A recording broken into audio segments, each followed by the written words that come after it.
various social media platforms by the year 2025. The Lok Sabha recently passed the Digital Personal Data Protection Law to protect our rights in the digital world, thereby bringing India closer to a legislation that specifically lays down provisions for safeguarding personal data. In this edition of Sansad Dhwani, we're delighted to present to you a panel of influential technocrats and lawmakers. Shri Rajeev Chandrasekhar, Honorable Minister of State for Electronics and Information Technology, Government of India. Also, Union Minister of State for Skill Development and Entrepreneurship. He is a politician, entrepreneur, technocrat, and is serving his third term as a Member of Parliament in the Rajya Sabha from BJP representing Karnataka. He is a strong advocate of governance reforms. Welcome, sir. Shri Tejasvi Surya, Honorable Member of Parliament, Bengaluru South Constituency. He is also National President of the Bharatiya Janata Yuva Morcha. Welcome, sir.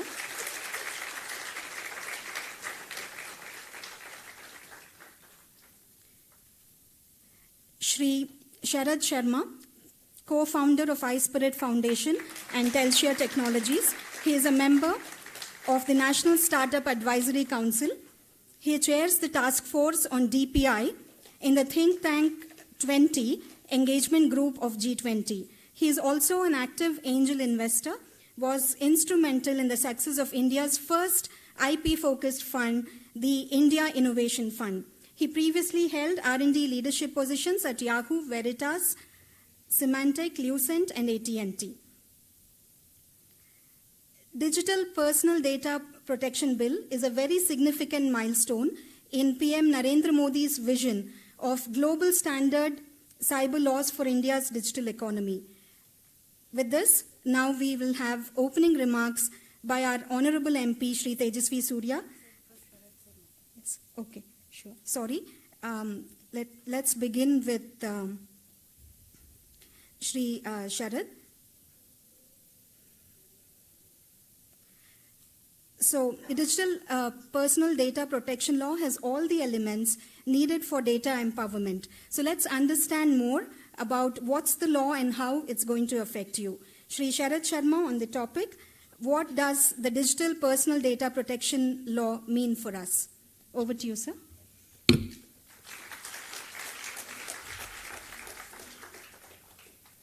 Thank you so much. I know our Honorable MP was supposed to go first, and on the way over, he said, maybe, why don't you talk first?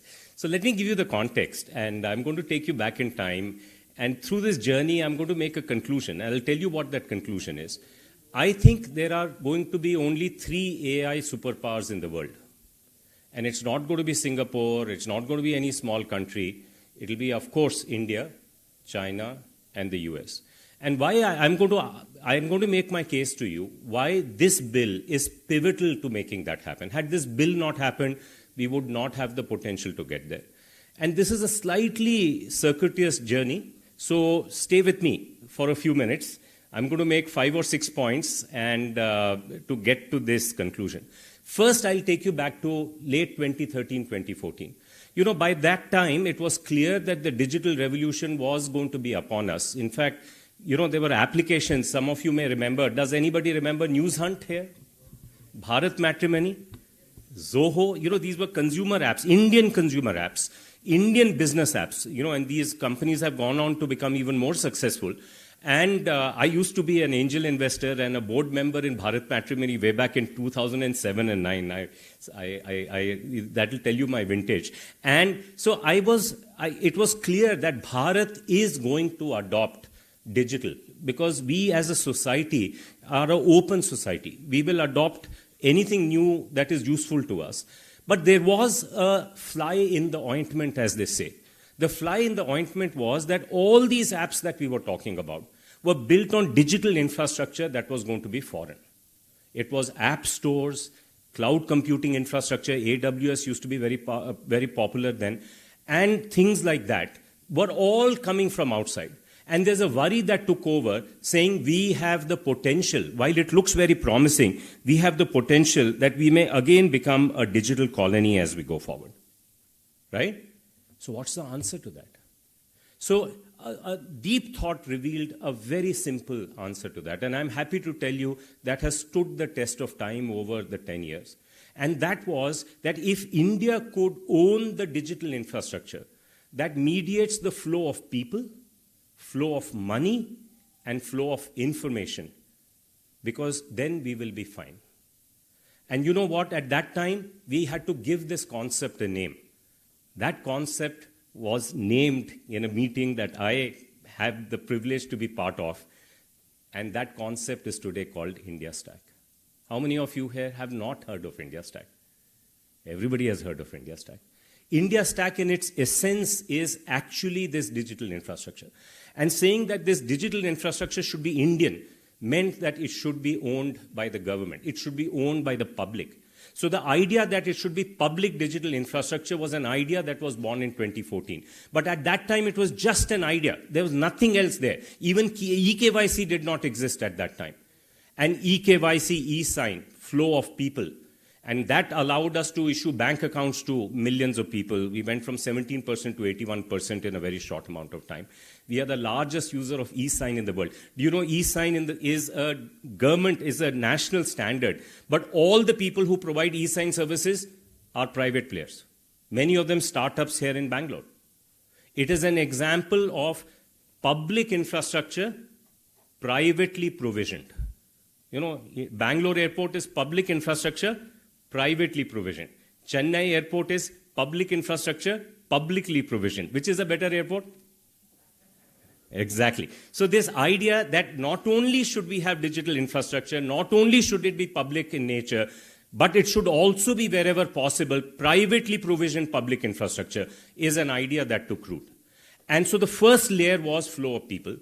The second layer that we thought of was flow of money, right? And that required work. Work on UPI started here in Bangalore in September of 2014. It was launched, as you know, by PM Modi, you know, the BHIM app, December 30th, 2016. And of course, UPI has been a success story, you know, in a big way after that, right? But along the way, there was a first attempt in solving this flow of information problem. And that is DigiLocker. Here, is there anybody who doesn't use DigiLocker? DigiLocker was launched by the PM on 1st July 2015. It was our first attempt to think about the flow of information. It's gone on to be very successful, but also realized that there were limitations in this approach.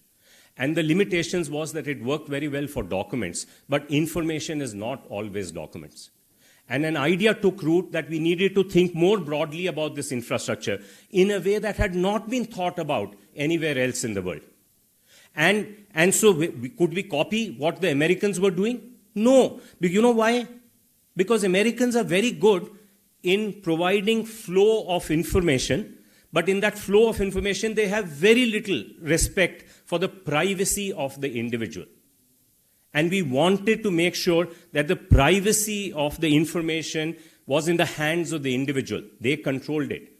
Now, the Europeans do a very good job of privacy of the individuals, but you know what? They do a terrible job in letting innovation happen in the ecosystem.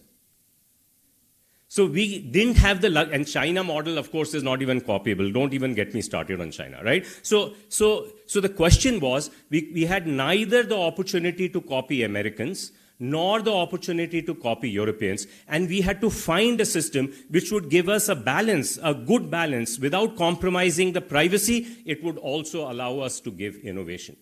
The first system in the world for data economy that allows you to do that is the Indian system. It combines, it gives you full privacy, but it also allows our entrepreneurs to be able to innovate on the back of information that we have. To allow for that to happen, a new concept had to be invented, and that is techno-legal regulation. So the bill that we see, you know, this Puttaswamy judgment happened in July. There was a committee that was set up to draft the bill. But also on 16th of August, this anniversary of which is coming up in a few days, 16th of August 2017, a technical system was launched called DEPA. DEPA is Data Empowerment and Protection Architecture. How many of you have heard of this? Very few. But how many of you have heard of account aggregator? I see more hands going up. Account aggregator is built on the DEPA architecture. While the bill was being cooked, luckily for us, all the financial regulators led by RBI decided to pilot this system in the financial world.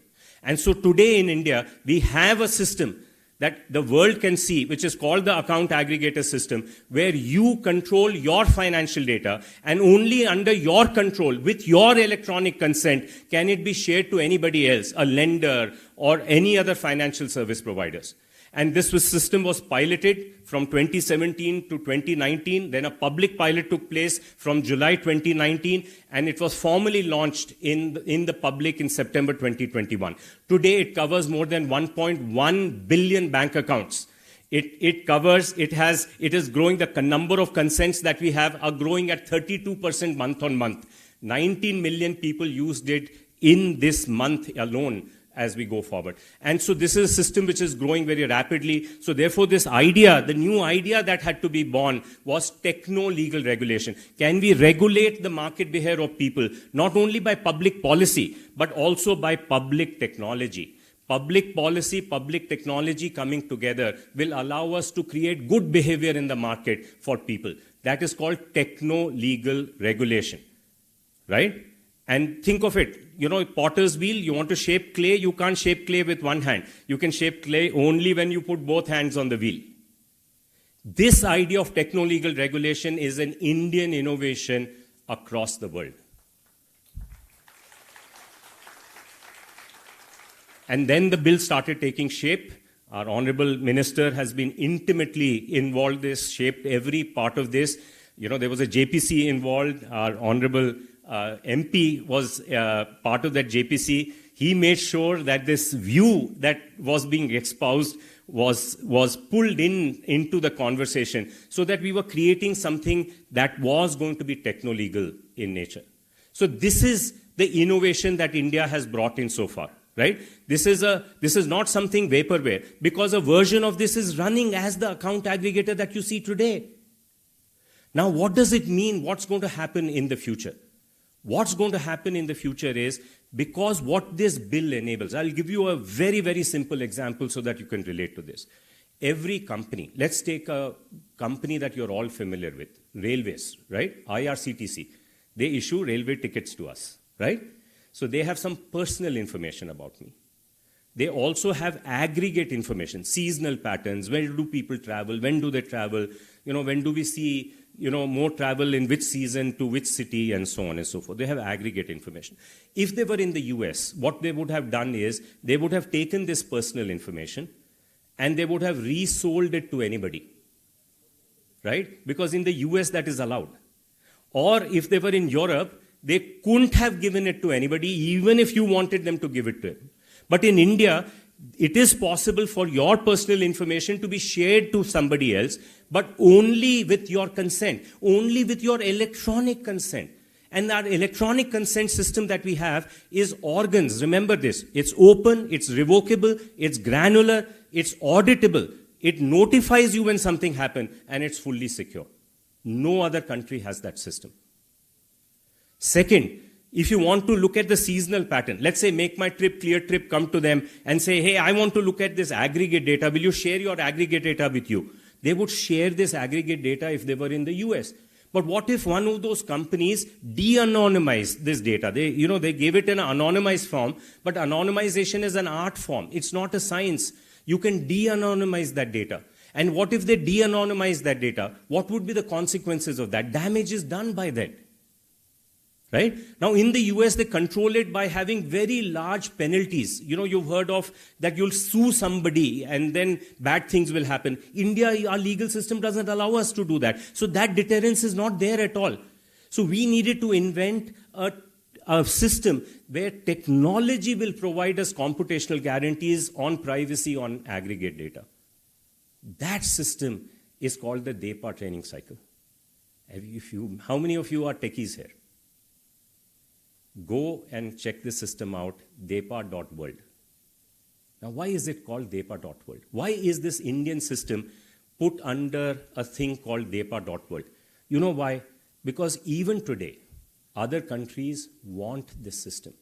We are the only game in town that has a data economy system which balances innovation and privacy, techno-legal in nature, implemented for millions of people and working at scale.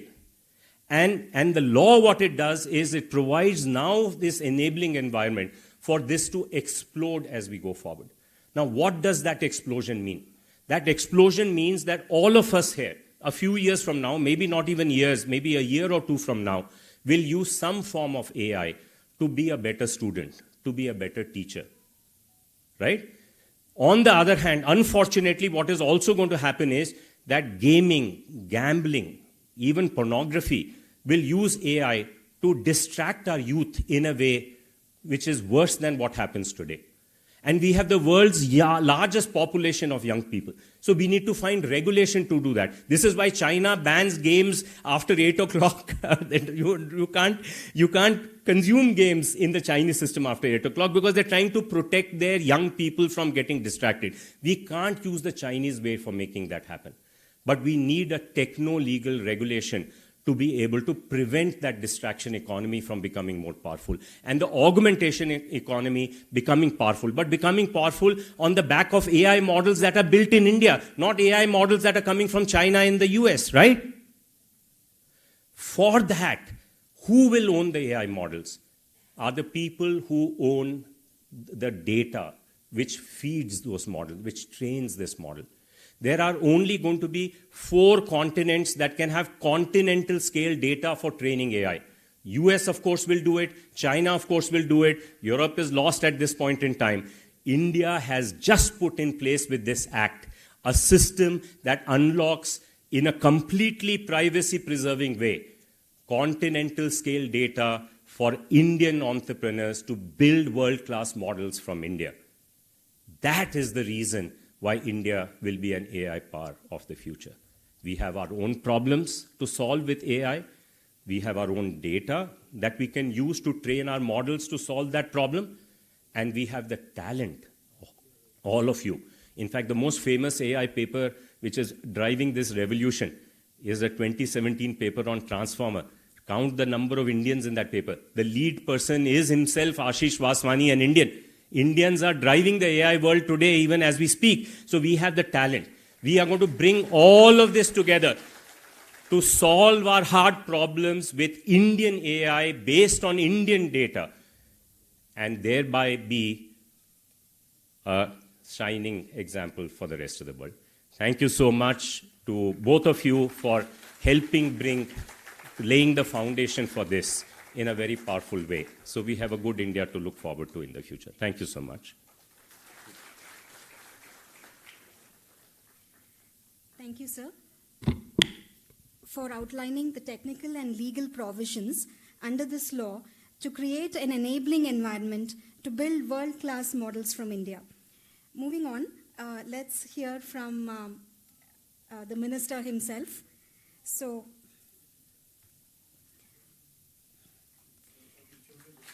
yes, thank you, sir. Thank you.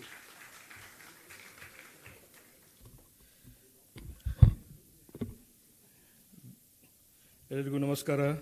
Good evening. I won't try and speak to you on digital personal data protection in Kannada, or the beda.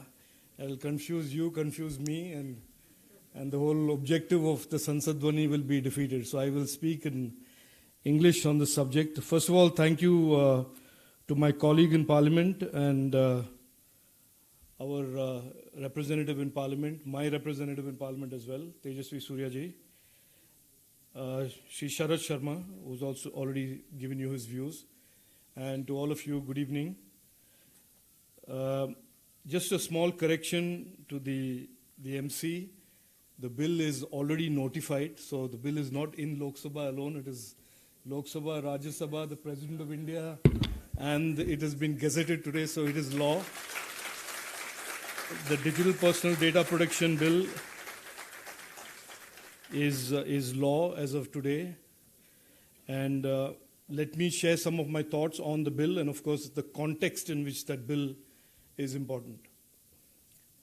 First of all, I have been here before. I have spoken to. I don't know how many of you in this audience have already met with me and spoken to me, but certainly you remember that to those who have met me, you remember I was here a few months ago and I laid out Honorable Prime Minister Narendra Modi ji's vision of this new India, which is being built around young Indians such as yourself, and more opportunities for young Indians.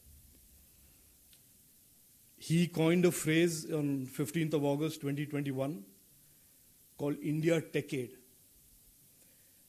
India Techade to you should mean a lot because it's really, he's envisioning a decade full of technology opportunities for those who are students today, who will be in the workforce tomorrow, who will be entrepreneurs tomorrow.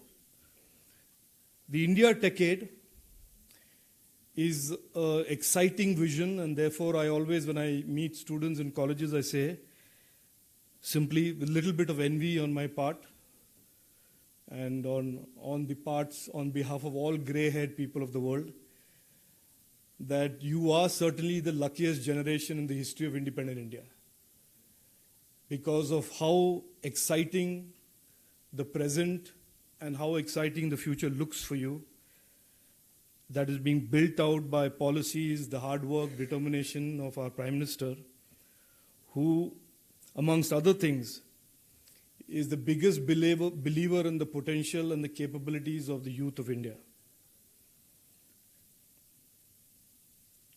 What is digital privacy? What is digital personal data protection? Another law. I mean, you saw in the last 2 weeks plenty of disruptions, and you must have scratched your heads if you were watching TV and saying, what is the point of these people in Delhi and what good will come out of them in Parliament? But I can certainly tell you that this bill is certainly one of the goods that has come out of Parliament despite the disruptions. And so what is the history of this privacy? Where does this conversation start? Why is this bill so important? Some facts have been laid out by Mr. Sharma. But I will give you, certainly as somebody who's been a traveler on pretty much that entire journey, I will certainly want to share with you that background, and then I'll get into the bill. In 2010, I was a member of Parliament. I was certainly not in the government, and it was the UPA Congress government at that time. I introduced in Parliament a private member's bill asking for privacy to be declared a fundamental right. The government of the day, of those days, felt that that was not necessary. They ignored any call for debate in Parliament, and they continued business as usual. And essentially, personal data of Indians were flying all around the country. It was available, and I remember once in Parliament raising a sheaf of personal data which I had bought in Palika Bazaar of Connaught Place for 50 rupees, which gave me name, address, telephone number, date of birth, everything. And that was just floating around as if that meant nothing to the people whose data it was. So in 2013, a group of us in Bengaluru, and this is why it's important that you in the audience as Bengalurians understand that in a lot of ways this bill, the genesis of this bill was in Bengaluru. So Justice Puttaswamy, there was a Colonel Matthew, and myself as petitioners filed a PIL in the Supreme Court. And the journey from 2013 to 2017 resulted on the 24th of August 2017. And by that time, Prime Minister Narendra Modi ji was already Prime Minister. People had voted him in. And in 2017, the Supreme Court found that privacy is a fundamental right.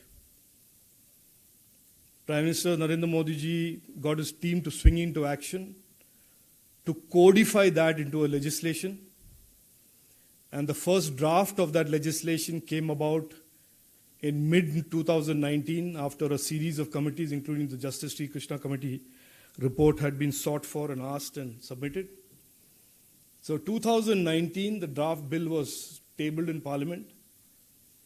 That was referred to a joint committee of parliament in which Tejasvi also was a member. I was also a member. And that, unfortunately, during COVID, took about 1.5, 2 years for a report to come out.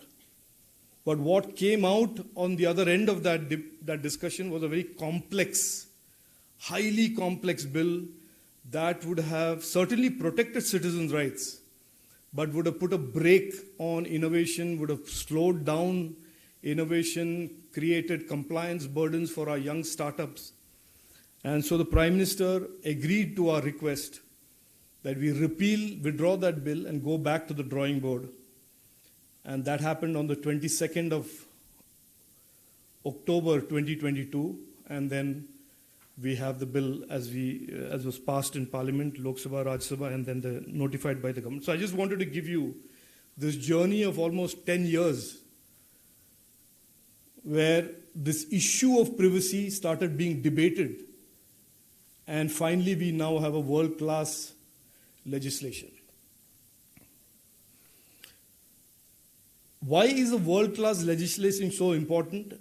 And I will go back to the first point that I made, that the next 5-7 years represents so much technology and innovation opportunity for India and Indians and young Indians and startups that is almost certainly requires an enabling framework of law that permits this, catalyzes this, and accelerates this, rather than impedes it or breaks it. Which is why the Honorable Prime Minister said we need new laws, modern laws, which are designed, developed with the participation of our young Indians, entrepreneurs and startups, so that these bills, these laws work for them. These laws are not meant to satisfy some MPs or some large businesses. These laws are being framed by our government, by Parliament, so that for all those of you who are going to be entrepreneurs in the short term, in the long term, in the future, these legislations, and you must have noticed that I've used the word plural in legislations, and I'll explain why I use the plural. Like DPDP, enable that future, enable that India Techade, enable the $1 trillion digital economy goal that we have. That is the background. Now, what is privacy and why is privacy so important? One of the defining features of the last decade of digitization in the world, whether it is social media, whether it is this platform, that platform, has been the almost unfettered, at least in the Indian context, unimpeded, without consequence use of personal data by platforms. And those platforms could use your personal data not just to deliver your service or deliver your product, but then to do all kinds of other things, including causing harm.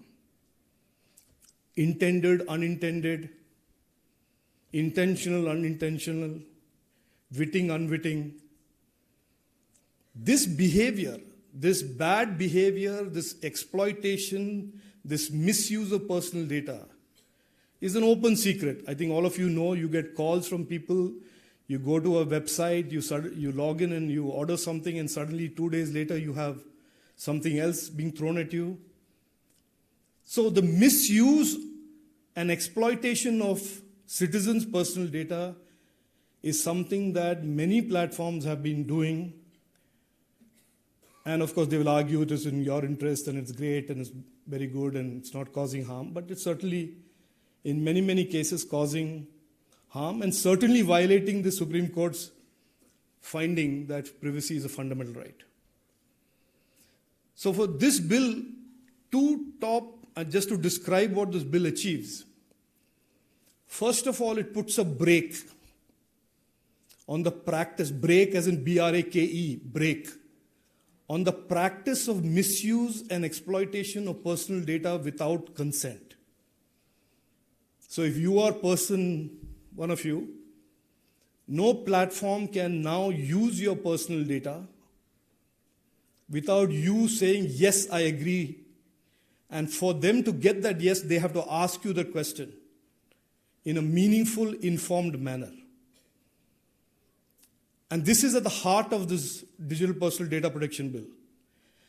And this is absolutely consistent and in line with our Prime Minister's vision, philosophy, that citizens' rights, as we talk about innovation, as we talk about real estate, everywhere, he says, at the heart of every public policy, we must enshrine what the rights of our citizens are.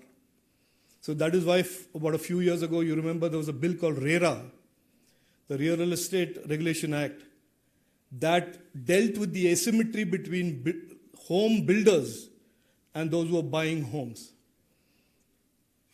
And that has, in a lot of ways, dealt with that asymmetry and created an equal culture of accountability and rights for the citizens who buy. Same way here, the DPDP at its heart creates these rights for all of you, every citizen of India. And without your consent, no platform, neither government nor private, can access your personal data. So that is point number one. Point number two is about data minimization. Assume for a minute I'm a platform, I'm delivering food. I certainly have no business asking you what your grandfather is, who your grandmother is, where is your ancestral home, what is your blood group. I should ask you for your credit card number and ask you for the delivery address. So data minimization says, any platform that asks you for data to deliver a product or a service that you want should only ask for the minimum amount of data that is required to deliver that service.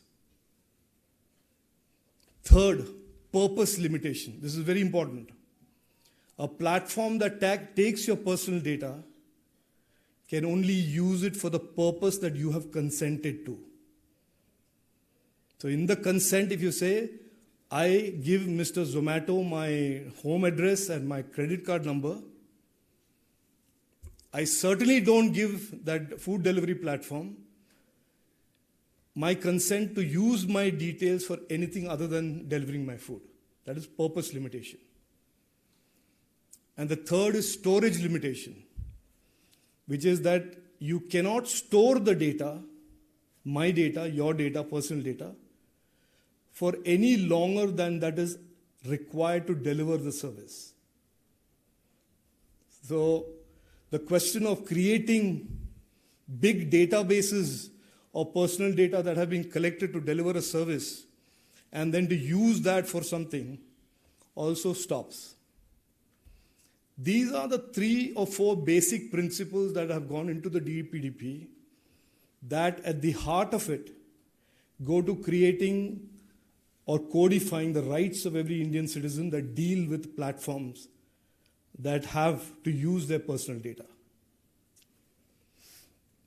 On the other hand, reciprocally, the obligations of platforms have been defined in a manner that are so simple and easy to read and understand that even the smallest of startups to the biggest of big tech companies from around the world will find it easy to understand and comply with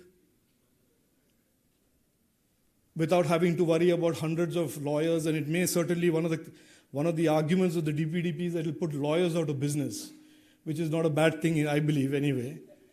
But certainly this is not something that has a huge compliance overhead or complexity. And so we expect 2 things to happen after the bill is promulgated and notified and is operationalized, and we'll certainly have a transition period because it's moving to a new regime. So we will give industry, we will give companies time to transition to this new regime. But the consequences, like I said, is that era of misuse, the era of exploitation, the era of platforms believing that Indian citizens did not have rights and their personal data can be used and exploited in multiple ways comes to an end with this bill.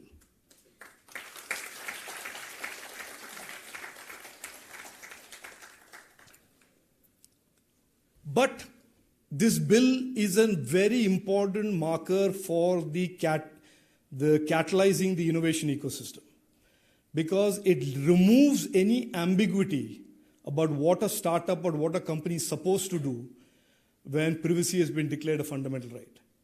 Earlier, there were all types of formulations. People were worried, is this violating, is this compliant, is it harmonized? Now there is none of that. It's an absolutely simple, clear, transparent framework for companies and for citizens. And whenever there is a dispute, for argument's sake, some company breaches its data or breaches its obligations, all the citizen has to do, it doesn't have to run around from place to place, go to a website, send out the details of the breach to the Data Protection Board, and the Data Protection Board will start the investigation of the breach and levy penalties on the breaching platform that could be as high as 250 crores per breach. Now, again, I want to explain to you when people say, and you will read a lot of editorials, oh, this happened, that happened, and all that. The idea of the government is not to make money by incentivizing companies to breach data. I certainly want to clarify that. We wanted to make the penalties so punitive that there is an incentive for platforms to behave themselves in a responsible manner vis-a-vis Indian citizens. So the penalties are not any way for the government to make money, or for anybody to make money, but they are there to ensure that platforms understand that the government of India takes the duty to protect the rights of our Indian citizens very seriously, and that any erring platform will have to pay significant financial consequences. And just to give you an idea of what the financial consequence could be, in a worst case scenario, let us say a database with 10,000 entries is breached, and there are 10,000 entries that have been breached, the financial penalty could be as high as 10,000 times 250 crores. That's a lot of zeros. That's more zeros than A. Raja and the 2G scam, so that's a lot of zeros. So I've explained the GDPR, the DPDP. I certainly, you're all young, smart minds, would request you to read it. They're all available online. Very simple English. The ladies will, in the audience, will like it because the gender of the bill is that of a woman. So it is almost that the bill refers to every Indian as a female gender, and so that is also a first in terms of legislation and bills in this space. So please do read it, and please be aware of the rights. Please, amongst your own friends, make it known to others what this is about. And you're all more digital than all of us, so you are now getting into this digital world with a lot more safeguard and guardrails that were not there in the past. I certainly want to make a couple of other points before I wind up. One is about this debate on GDPR. And there has been a fashion in this country, and you know that there are many people who think anything foreign is automatically the best. And so there has been a history that every privacy and data protection conversation in India almost starts with a conversation on GDPR. And GDPR, by the way, is the European Data Protection Act. And one of the things we decided when we started designing this bill is that we will design this bill ground up from an Indian bill, as an Indian bill. And so we have made no efforts and attempts to even pretend that this is similar to GDPR or it is derived from or inspired from GDPR. We have looked at the Indian internet with 830 million Indians today who use the internet. By 25-26, that will be 1.2 billion Indians. We are the largest connected country in the world. We are the largest single group on the global internet. And so I think you will agree with me that we deserve to be setting the standards and the basis for any conversation about technology for the future rather than borrow anything from Europe or the US going forward. So therefore, this bill, if anybody comes to you and says, no, but it's not like GDPR, it's, all that will happen. Say, no, this is the Indian Digital Personal Data Protection Bill. And that's it. And I'll give you one little experience I had. I was in Dubai in a conversation like this with the digital minister of Dubai, Abu Dhabi, UAE. And a lady journalist, foreign journalist, stood up and said, but your Indian bill doesn't look like the GDPR. And so I was prepared to go give my long response to that. But my friend and colleague from the United Arab Emirates said, and I think he said it beautifully, he said, look, India is leading the world, and now it's time for the world to follow what India is doing in terms of rules and regulations. So that is where we are as a country. We have the confidence. You represent the future energy that we have in terms of what we will do in the tech space. I will just end by saying one more thing. That is that the companion bill to this, that you will soon hear about in this month itself, is something called the Digital India Act. And that is why I was using plural in the legislations. The Digital India Act will replace the IT Act, which is a 22-year-old legislation. The Digital India Act will go into consultations very soon. The pre-consultation for that act was done in 4 locations, including one in Bangalore. And that went off very well. And the Digital India Act will deal with the whole ecosystem of tech. The Digital Personal Data Protection Bill deals with a very narrow slice which relates to regulation and rights of consumers and obligations of platforms relating to personal data. But the entire other world, including that of emerging technologies, etc., will be dealt with the Digital India Act. So I just want you to be ready to be engaged on that as well. Thank you for your time. I hope this has been useful for you. Certainly always a useful thing for me to engage with all of you, especially students. Thank you. Jai Hind.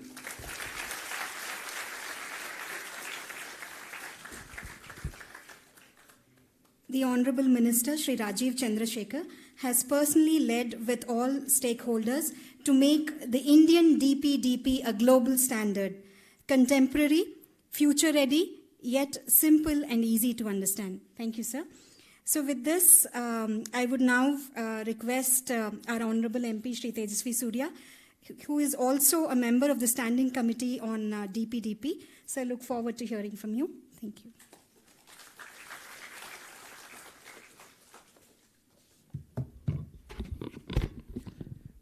ಎಲ್ರಿಗೂ ನಮಸ್ಕಾರ. ಇವತ್ತು ಬಹಳ ಸಂತೋಷದ ಕಾರ್ಯಕ್ರಮ. At the very outset, I would want to thank the Honorable Minister of State for Information and Technology and Skill Development, who has played a pivotal role in making the Data Protection Act a reality today, who is also a Rajya Sabha MP from Karnataka and is most importantly a resident of Bengaluru South, our very own Shri Rajeev Chandrasekhar ji, for not only taking pains to make this act a reality today, but also attending the very first public engagement program being held in the country after the act has formally gotten the President's assent. Thank you so much, sir. I also want to thank Shri Sharad Sharma, man who wears multiple hats, a very respected technocrat who has always provided critical inputs to government to help in the country's digital transformation. I recollect with a lot of gratitude the multiple times that I have relied on him and his young team to advise me and other members of the Joint Parliamentary Committee on important facets of this bill at the time that the Joint Parliamentary Committee was discussing this bill threadbare. At more than 2 or 3 occasions, he and his team have come as witnesses before the JPC and have deposed and have presented their views, and many of the views have also found their expression in the today's version. ಬಹಳ ಖುಷಿ ಅಂತಂದರೆ ಈ bill ಇವತ್ತೇನು act ಆಗಿದೆ ಅದರಲ್ಲಿ ಬೆಂಗಳೂರದ್ದು ಬಹಳ ದೊಡ್ಡ ಪಾತ್ರ ಇದೆ. ಯಾಕೆಂದರೆ ರಾಜೀವ್ ಚಂದ್ರಶೇಖರ್ ಅವರು ಈ ಇಡೀ ಹೋರಾಟ ಪ್ರಾರಂಭ ಮಾಡಿದ್ದು UPA ಸರ್ಕಾರದ ಟೈಮ್ನಲ್ಲೇನೆ. ಅವರಾಗಲೇ ಹೇಳ್ತಾ ಇದ್ರು, ಇವತ್ತು ನಮ್ಮಲ್ಲಿ ಬಹಳ ಜನ ಸ್ಟೂಡೆಂಟ್ಸ್ ಆಫ್ ಲಾ ಕೂಡ ಇದ್ದೀರಿ. The right to privacy is synonymous today with the Justice Puttaswamy judgment. ಆ ಜಸ್ಟಿಸ್ ಪುಟ್ಟಸ್ವಾಮಿ ಜಡ್ಜ್ಮೆಂಟು ಒಂದು ರೀತಿ ಗಂಗೋತ್ರಿ. ಅಲ್ಲಿಂದ all of these principles which were enunciated in the judgment found statutory explanations and regulations in the form of this act. So on behalf of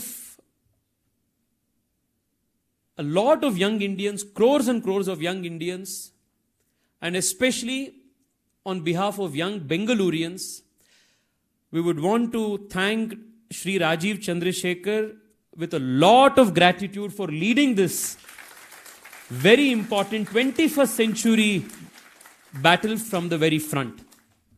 Thank you, sir. Friends, both Sharad Sharma ji and Rajeev ji have highlighted the different facets of this act. Of course, we are looking forward to a very engaging question-answer session. This is a very interesting audience today. There are law students, there are young CEOs from startups in the city. There are very senior veterans in the space of data protection like Na Vijay Kumar ji, who is here, who has been working in this space from so many decades. There are journalists who have been working in this space. I'm sure this is going to be a very engaging question-answer session. I would want to keep my comments very brief. The very first aspect of this bill is the one that Rajeev ji was highlighting at the very end of his remarks. Yesterday, if you have observed the proceedings in Parliament, the Honorable Home Minister moved 3 very critical bills which are going to replace the foundational texts of the Indian criminal justice system. The Indian Evidence Act, the Indian Penal Code, as well as the CRPC, form the foundational texts of the Indian criminal justice system. All of these 3 legislations were intended, legislated, and enacted by the British.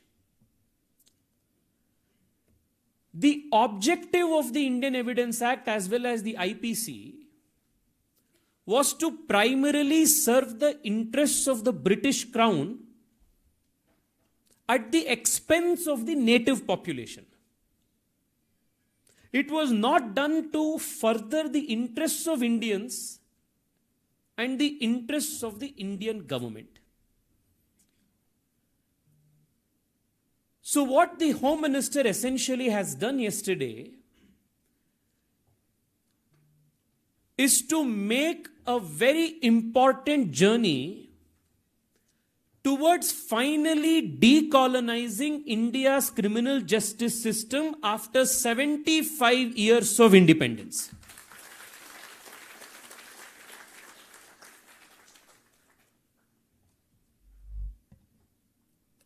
As students of law, you would all appreciate that even the drafting of the Indian Constitution was heavily inspired from both the Irish constitutions as well as the constitution of many common law countries across the world. And we borrowed liberally from the Government of India Act of 1935. So most of our legislation, starting from the constitution to our penal legislations, we have done two things. ಮೊದಲನೇದು ನಾವೇನ್ ಮಾಡಿದೀವಿ ಅಂದ್ರೆ, ಬೇರೆ ದೇಶ ಈಗಾಗಲೇ ಮಾಡಿರೋ ಕಾನೂನನ್ನ follow ಮಾಡಿದೀವಿ ಲಿಬರಲ್ ಆಗಿ. ಇಲ್ಲ ಅಂತಂದ್ರೆ ಇನ್ಯಾವುದೋ ದೇಶ ಈಗಾಗಲೇ ಮಾಡಿರುವಂತಹ ಕಾನೂನನ್ನ as catch up we have followed it. ಅಂದ್ರೆ ನಾವು ಬಿಲೇಟೆಡ್ ಸ್ಟೇಜಲ್ಲಿ ಫಾಲೋ ಅಪ್ ಮಾಡಿದ್ದೀವಿ. The DPDP is the first such legislation where we have neither played catch up to the other jurisdictions, nor have we liberally copied or borrowed from other jurisdictions. This is in every aspect a legislation made in India, made for India, and made by India. This is a very important aspect of this legislation. To be a little selfish, I would add that though this is made for India, it is largely made in Bengaluru and contributed greatly by people of Bengaluru. ಅದರಲ್ಲೂ ಒಂದು ಮುಂದೆ ಹೋಗಬೇಕು ಅಂದ್ರೆ Bengaluru south. Rajiv Chandrashekhar ಅವರು ಅಲ್ಲಿ ಮುಖ್ಯವಾಗಿದ್ರು. ಶರದ್ ಶರ್ಮಾ ರೀತಿ ಬಹಳ ಜನ ಅದರಲ್ಲಿ ಟೆಕ್ನೋಕ್ರಾಟ್ಸ್ ಇನ್ಪುಟ್ಸ್ ಕೊಟ್ಟರು. ಶರದ್ ಶರ್ಮಾ ಅವರು ನಮ್ಮ ಬೆಂಗಳೂರು ಸೌತ್ ಅಲ್ಲೇ ಇರೋದು. ಅದರ JPCಯಲ್ಲೂ as member of the Bengaluru south parliament ನಾನು ಅದರಲ್ಲಿ JPCಯಲ್ಲಿ ಇದ್ದೆ. ಅಂಡ್ ವಿಟ್ನೆಸಸ್ಗಳಲ್ಲಿ ಬಹಳ ಜನ ಬೆಂಗಳೂರಿನವರು, including lawyers who are experts in the privacy law domain, ಬಹಳ ಜನ ಬಂದು ಅದರಲ್ಲಿ ಡಿಪೋಸ್ ಮಾಡಿದ್ರು as witnesses. So in that context all of us can very proudly say the 21st century ಇಂಡಿಯಾದು ಟೆಕೇಡ್ನ ಲಾ ಒಂದು ಫೌಂಡೇಶನ್ ಕೊಟ್ಟಿರುವಂತಹ ಕಾನೂನಲ್ಲಿ ಬೆಂಗಳೂರುದು, ನಮ್ಮ ಕಾನ್ಸ್ಟಿಟ್ಯೂಯೆನ್ಸಿದು ಬಹಳ ದೊಡ್ಡ ಒಂದು ಪಾತ್ರ ಇದೆ. ಇನ್ನೊಂದು aspect, a very interesting aspect of this bill is any legislation for a policy maker. ನಾವು ಲಾ ಅಲ್ಲಿ in the very first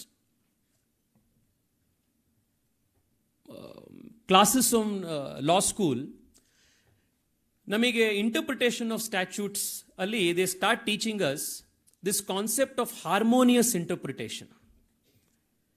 The challenge for any lawmaker is how to harmoniously balance two apparently opposite concepts and objects.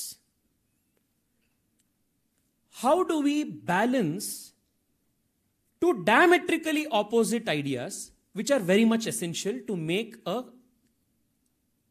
systematic society run? This is a challenge for any policymaker. What the government led by the Honorable Prime Minister has done very successfully in this legislation is they have tried to and succeeded in harmoniously balancing privacy as well as processing, regulation as well as space for innovation and freedom, balance between the sovereign interests of the state as well as the individual rights of a private individual. This is something that this bill has so beautifully and successfully managed to address. Yake, I'll give an example. If there is blanket regulation that you cannot process data at all, what will happen to the 90,000 plus startups which have just entered the startup revolution? All of them will die a very natural death. So you need to make space for innovation. At the same time, you should also make space for protecting the privacy of an individual. This is balanced.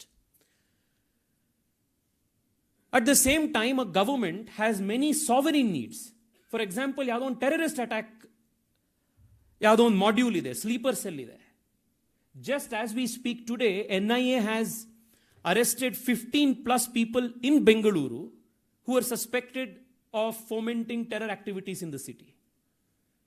So whether it is preventing waging war on the state, whether it is protecting any of these very important sovereign interests, or maintaining the interests of a private organization or the privacy of an individual citizen. This is another very important balance that needed to be struck. E bill nalli, both of these very important aspects, ensuring that the government does not overreach and does not peep into our personal lives, as well as the fact that the government needs enough material, enough ammunition, enough strength to maintain law and order, peace and security and sovereignty, integrity of the country. That is also something that is taken care of in the bill. The other important aspect, Sharad was mentioning about this in the course of his remarks. When the first version came, where Rajeev was also a member of the JPC, later he got promoted and the good fortune of contributing much closely in the making of the legislation. There were various categories of personal data that were envisaged. The earlier version of the bill. Personal data ಅಂತಂದ್ರೆ ಈ ಹಿಂದಿನ bill ಅಲ್ಲಿ ಬೇರೆ ಬೇರೆ category ಕೊಟ್ಟರು. ಕೆಲವುದು critical personal data, sensitive personal data, ಈ ಥರ ಬೇರೆ ಬೇರೆ ಕ್ಯಾಟಗರಿಯಲ್ಲಿ ಡೇಟಾನ ಬೈಫರ್ಕೇಶನ್ ಮಾಡ್ತು. And the original thinking was that certain aspects of personal data, which is not critical, which is not sensitive, can be processed here, some cannot be processed. ಈ ಥರ ಬೇರೆ ಬೇರೆ ಡಿಫ್ರೆಂಟ್ ಕ್ಯಾಟಗರೀಸ್ ಆಫ್ ಪರ್ಸನಲ್ ಡೇಟಾಗೆ different aspects of regulations ಹಾಕೋತಾರೆ. The second version of the bill that has now become the Act has completely done away with this concept of different categories of personal data. There is only one category of personal data, and it is all-inclusive category of personal data. So every aspect of personal data of every single individual, every single Indian, is to be treated with the same amount of respect and the same amount of sensitivity. This is again something which is very different from what GDPR or other jurisdictions have envisaged. This is another very important aspect. Like Rajeev was telling, GDPR al hagide, innondral higide. We have gone a step further. We have said every aspect, every dimension of an individual's data is sensitive data. Every aspect of an individual's personal data is critical data. Therefore, there is no differentiation between the kinds of personal data in this. The other aspect, generally, when laws are made regarding spaces like privacy or criminal jurisdictions, government and its instrumentalities and private organizations are generally treated differently. With government and its instrumentalities given a little more leverage, a little more liberal space to occupy. The difference in this bill is the rules apply as stringently to a government organization or instrumentality of the state as much as it affects or implements on any private organization in the country. So there is no artificial differentiation or a theoretical differentiation that is made between a government entity and a private entity. If Facebook does something wrong, it will pay the same penalty as if, say, a BSNL will do. So, this is another game-changing aspect that has been put in this thing. ಇನ್ನೊಂದು ಸರ್ಕಾರಕ್ಕೆ ನಾವು ಕೊಡಬೇಕಾಗಿರೋ ತುಂಬ ದೊಡ್ಡ credit ಅಂತಂದ್ರೆ, the beauty of this legislation is, from the first line to the last line, any person, even without a background in law, can read the legislation in one sitting and understand the whole of it. ಅಷ್ಟು simple language ಅಲ್ಲಿ ಈ ಲೆಗಿಸ್ಲೇಷನ್ ಬರ್ತದೆ. Legislations earlier would be written in the interests of lawyers. Legislation in this manner, in this case, has been written in the interest of the data principle or the citizen of India. So, special congratulations to the government, to the Prime Minister and his entire team of such efficient ministers. Andre, for making it a very simple legislation which does not even have a single proviso. This is the first legislation of this kind. Generally, you will have seen there's a first line in every legislation, adra kelgade baratte, provided that. And then adra kelgade baratte, notwithstanding anything mentioned here in above. And then it starts. Really, any normal person will not even understand what this is. But this is a legislation where the language is simple, language is direct, and there is not even a single proviso in the whole of the legislation. This is a very important step towards maturing ourselves as a nation that drafts and legislates simple laws for the interest of the individual. This is another very important philosophical step the government has taken. The other thing, other 6 principles of the Act, everything Rajeev ji has covered, I wouldn't want to repeat. I would only want to say this. Generally, ನೀವು ಇವಾಗ Facebook ಯಾವುದೋ ಒಂದು app download ಮಾಡ್ತೀರಾ. ಆ app download ಮಾಡ್ತಿದ್ದಂಗೆ ಅದು terms and conditions ಅದು ಇದು ಅಂತ ಕೇಳುತ್ತೆ. ಲೈಫಲ್ಲಿ ನಾವು ಇವತ್ತಿನ ತನಕ ಒಂದೇ ಒಂದು ಸತಿನೂ ಆ ಟರ್ಮ್ಸ್ ಆ್ಯಂಡ್ ಕಂಡೀಷನ್ಸ್ ಯಾರೂ ಓದಿಲ್ಲ. ಯಾಕೆಂದ್ರೆ ಅದಷ್ಟು ಫೈನ್ ಪ್ರಿಂಟಲ್ಲಿ ಇರುತ್ತೆ, ಅದಷ್ಟು ಉದ್ದ ಇರುತ್ತೆ. ಎಲ್ಲರೂ ಅಂತ ಸ್ಕ್ರೋಲ್ ಡೌನ್ ಮಾಡಿ ಅಕ್ಸೆಪ್ಟ್ ಆಲ್ ಅಂತಂದು ಹೊಡೆದು ಮುಂದಕ್ಕೆ ಹೋಗ್ತಾ ಇರ್ತೀವಿ. But the difference in the coming days will be that the consent notice has to be simple, it has to be specific, it has to tell the individual why your consent is being sought, for what purpose it is being sought, for what duration it is being sought, and it must be communicated to the Indian citizen, not just in the English language, because it is a language of the privileged class in India. It must also be communicated in all regional languages recognized in the Constitution of India.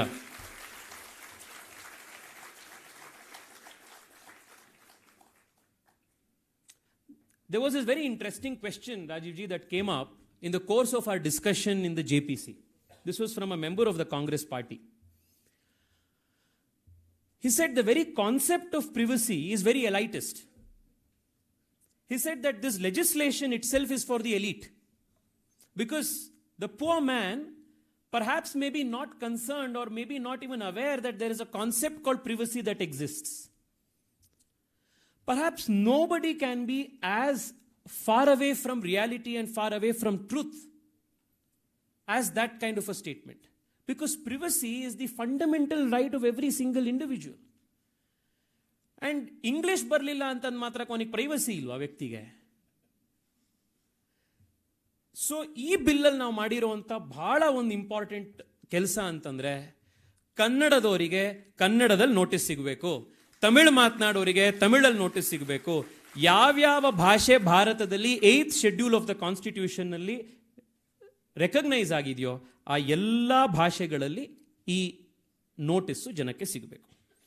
ಇನ್ನೊಂದು last point that I would want to say before we will take the question answer is this. Sharad ji highlighted this very important point, very critical point, and idana for a long time we discussed and our written submissions alli kottidru and we discussed it in JPC. The game changing aspect of this bill is how this is going to be executed.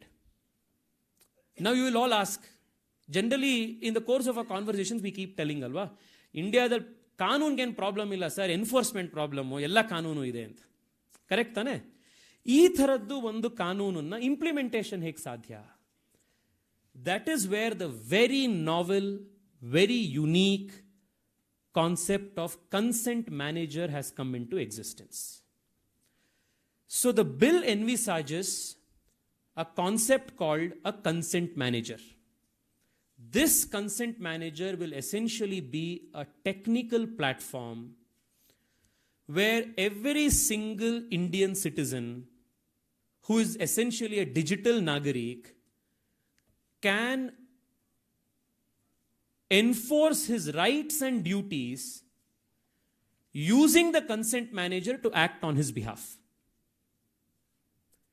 Now the consent manager will essentially be an application, correct me if I am wrong Sharad ji, it will essentially be an application which will tell you which particular data fiduciary, that is a particular data application that is seeking your data, who is seeking your data, what is seeking, why is it seeking your data, what is the duration for which it is seeking your data, just using the consent manager platform, which is by the statute itself defined as an interoperable platform, meaning it is like our UPI. So ನೀವು U P ಐಗೆ ನೀವು Paytm ಅಲ್ಲೂ use ಮಾಡ್ಬೋದು, phone ಪೇಲೂ use ಮಾಡ್ಬೋದು, WhatsApp ಪೇಲೂ use ಮಾಡ್ಬೋದು ಅಲ್ವಾ?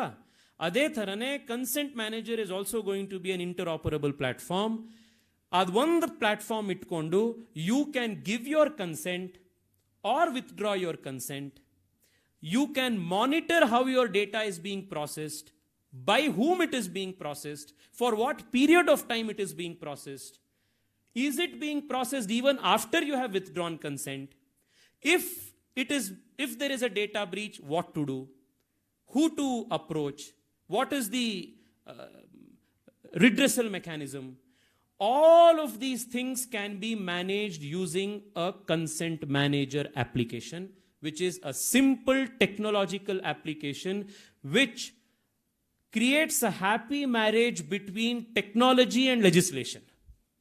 This is a unique innovation that is done only in the Indian legislation space today, and no other, whether the GDPR, the Singapore, the Australian, the American, no jurisdiction, no legislation has envisaged a technical solution to enforce the rights and duties of the digital Nagrik. This is the game-changing aspect of this legislation. ಅದ್ಭುತವಾಗಿರುವಂಥ legislation ಇದೆ, which is why you have not heard a single complaint about it from the usual suspects. So, as we are moving towards a $5 trillion economy, where $1 trillion will be fueled by India's digital economy itself, this is a landmark legislation which is going to pave the way and show the way for the rest of the world to follow, to regulate individual rights in a digital space. I would want to, on behalf of all of you, and on behalf of a very hopeful, very optimistic, very ambitious, very audacious, and a very youthful India, thank with a lot of gratitude our Honorable Prime Minister Narendra Modi for leading this effort to make the rights of every single digital Indian protected and show the rest of the world how this is done. And I want to thank Ashwini Vaishnav ji and Rajeev Chandrasekhar ji and all those people who labored hard to make this legislation a reality. I thank you once again for being such a wonderful audience today. Sansad Dhwani, sir, is a platform that we have created since I got elected as an MP. Ever since then, this is the 8th or 9th edition of Sansad Dhwani. Whenever there is an important legislation that the Parliament of India legislates, we organize a program of this kind in our constituency to create awareness among the public, because the law is made for the benefit of the people, and it is the people who empower us to make the laws. So it's a platform for accountability of public, and I'm extremely happy that just this morning, when the Honorable President of India has given her assent to the bill and made it an act, Bengaluru South is debating, discussing this very important legislation. Once again, thank you, Rajeev ji, for making time for this. And Sharad ji, thank you so much. You have always been there whenever we have sought your help. Elrigu namaskara. Thank you.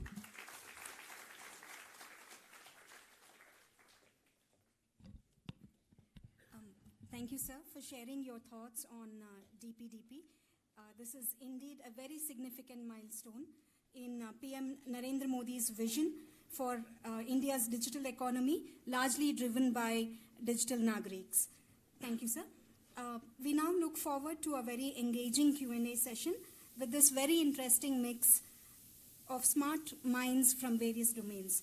As we open for Q&A session, request you to keep the questions short and clear. Please raise your hand and the mic will be handed over to you by our team members.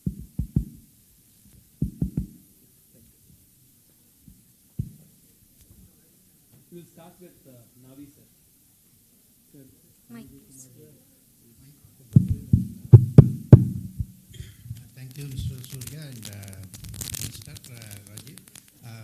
In fact, people in South Bangalore are actually flying in the air for two reasons. One, this particular kind of bill, which we have been trying to look at for last several years, in 6 days, 7th August, 9th August, 11th August has become a reality. Okay, that is a great a feeling. Many of my friends who are here will have the similar feeling. So in this context, I would like to also ask, let Bangalore have one more feather in its cap. We are looking for Data Protection Board to be headquartered in Bangalore. Can it happen? It will be a revolution, as much a revolution as we have given GDPR aside and made a separate law.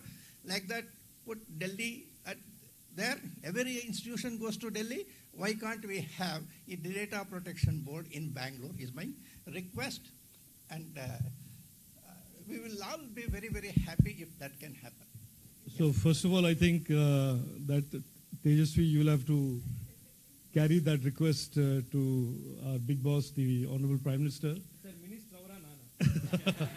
Illala, Nano, I will certainly support that. But on a serious note, the institutions that we are designing in the cyberspace for regulation, adjudication are all digital institutions. So, for example, we have done one experiment with something called the Grievance Appellate Committee, which is to address grievances on social media. And it is purely digital. So there is no office, nobody has to go submit anything in physical form. We expect the DPB to be like that. So it is reasonably unimportant where it is going to be located, because for all the citizens that actually approach the DPB or indeed the platforms, they will be approaching them through a digital interface.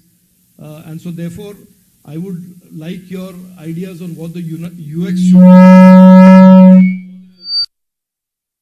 But certainly, there will be a back office for that. There certainly will be required to be a back office. And I will, along with Tejasvi, communicate the overwhelming desire for the DPB to be in Bengaluru. Sir, namaste. I'm Prasad from BTM. Actually, I just have one question. I'm in the education sector. I just see that many databases are sold, like, just for the, if you just pay about 3,000-4,000 rupees, you get 50,000, 1 lakh, 2 lakh databases of engineering students or whatever it is, like MBBS students like that. So these personal data, how do you think this can be controlled? Even they have a privacy as well. How do you think these databases, companies, there are vast companies across India, there's an N number of companies in there. How do you think this will affect them, and how are you going to control them? So, first of all, let me tell you very clearly, which I said when I was speaking, there is going to be a break that is put on this practice. That what you see today happening without any consequence and without any sort of a opportunity for those who are on the other side of this, whose personal data is floating around, to get any justice or put a stop to this. Therefore, this bill puts a stop to this. And I'll explain to you how. First of all, when the bill becomes notified after the transition period and goes into effect, every data fiduciary, that is the platform, will have to inform all those whose personal data they have with them. So assume that there is a day zero when this bill comes into effect and is applicable to all data platforms. And many data platforms may have data that they have collected over the last 10 years.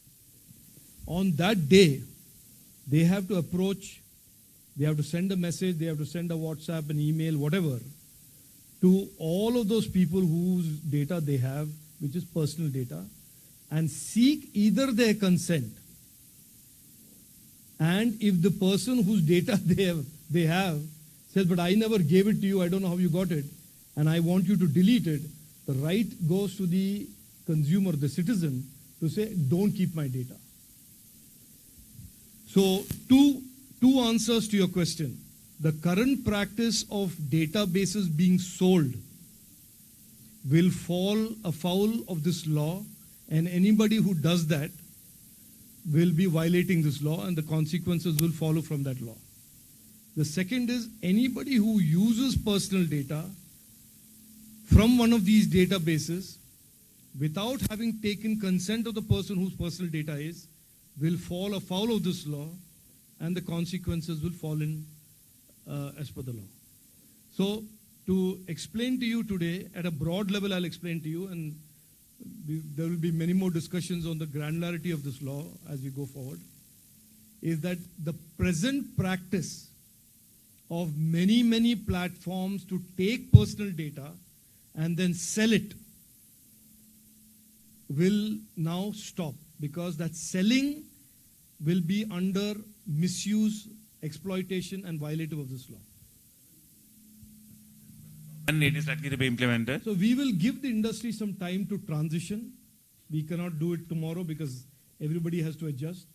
That we will do in consultation with the industry. I have already spoken about this. We think that the big tech platforms will be given a shorter time. Some of the startups and some of those who require a little bit more time to transition, we will give them a longer time.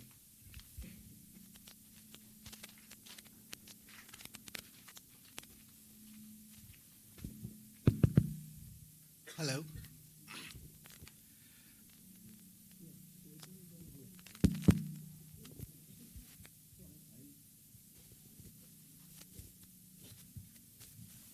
Let's see, yeah. So I'll give you an example. If you apply for a loan, then you go to one of these screen scrapers. They take your password. They literally take your bank account password and they open up your bank account pages and then take a picture, put it in a report, and then give it to the lender, because the lender wants to know exactly what the actual status is, right? This is actually an illegal practice, but is very common. It has been very common. Now, when this consent manager that was being talked about, because this is implemented in the financial data space, when that came about, the first place where you saw this come down dramatically is actually screen scraping. I won't mention the name of the companies. They also happen to be Bangalore South companies, two of them who were market leaders, and they have suffered because that screen scraping report used to cost 40 to 60 rupees. Now you can do the same thing with consent for 75 paisa. So why would you not prefer to do it for 75 paisa? And this is better for the bank because they're getting authentic information electronically through the consent manager, and which is reliable versus the screen scraping. So when you build systems that are convenient to use and are friendly to the citizen, then even without a lot of regulatory oversight, the whole market begins to move towards the right direction. That's the beauty of this system that has been created today. So you should be optimistic that many of these things will start going away as we look forward. Hello. Yeah.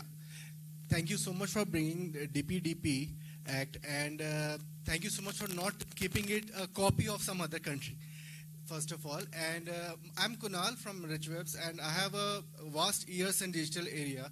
Okay, so I have two questions. One is a scenario, and one is a particularly question for why this is a DPDP. Why is it Digital Personal Data, not a Personal Data Act, first of all? Because suppose when this bill or act has been declared, the people will do print out and they will use it as a hard copy, and they'll say it's not digital, it's a copy. Okay. Second part is a scenario where I was just coming from Mysore. Okay, and in the car, we are just discussing about that there was an advertisement, and we just crossed. It's called a Kaveri Siri, a project. So we just saw and we just talked. After coming, we have an advertisement of Kaveri Siri on our phone. So how that is going to tackle on this particular act, and how we can stop it?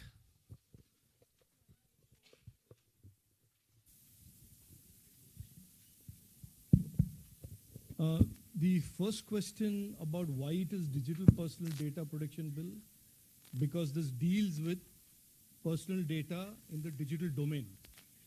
And for most of us, or at least most of the world today, that is the area that is of most concern. Now, if somebody has a register and is writing something in the register, and from that register takes some personal data, that is a bit of an outlier issue that this bill certainly makes no attempt at addressing, and it is something that will be addressed by maybe the CRPC and the IPC when that new law is prescribed, which is that you should not violate privacy, full stop.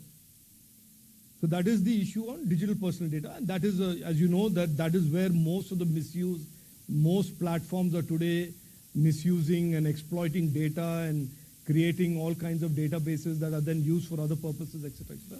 And that we wanted to certainly bring some halt to it, and that bill does. On the issue of use of your personal data, now let's say you've given your data to a food service delivery platform or to some other platform. Can that food service delivery platform use that data for any other purpose other than that they have specified in the consent and have got the consent for? Answer is no.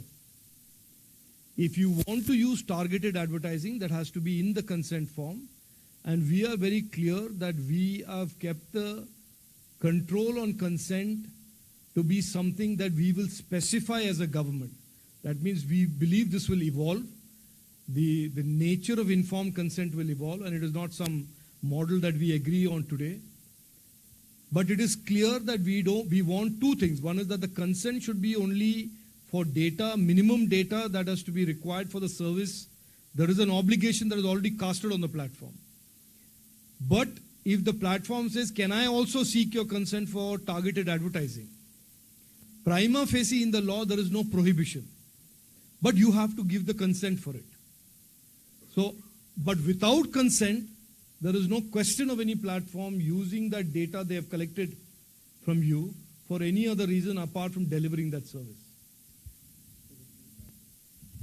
The just two things that I would want to add. One, though, Rajeev ji mentioned why this is controlling the digital space and print out ಮಾಡ್ಕೊಂಡು ನಿಮಗೆ print out ಮಾಡಿಕೊಂಡು analogue format ಅಲ್ಲಿ you cannot be collecting or processing data at scale. ನೀವು registry ಇಟ್ಕೊಂಡು ಬರ್ಕೋತಾ ಹೋದ್ರೆ ಎಷ್ಟು ಜನ ಪ್ರಾಸೆಸ್ ಮಾಡ್ತೀರಾ ನೀವು?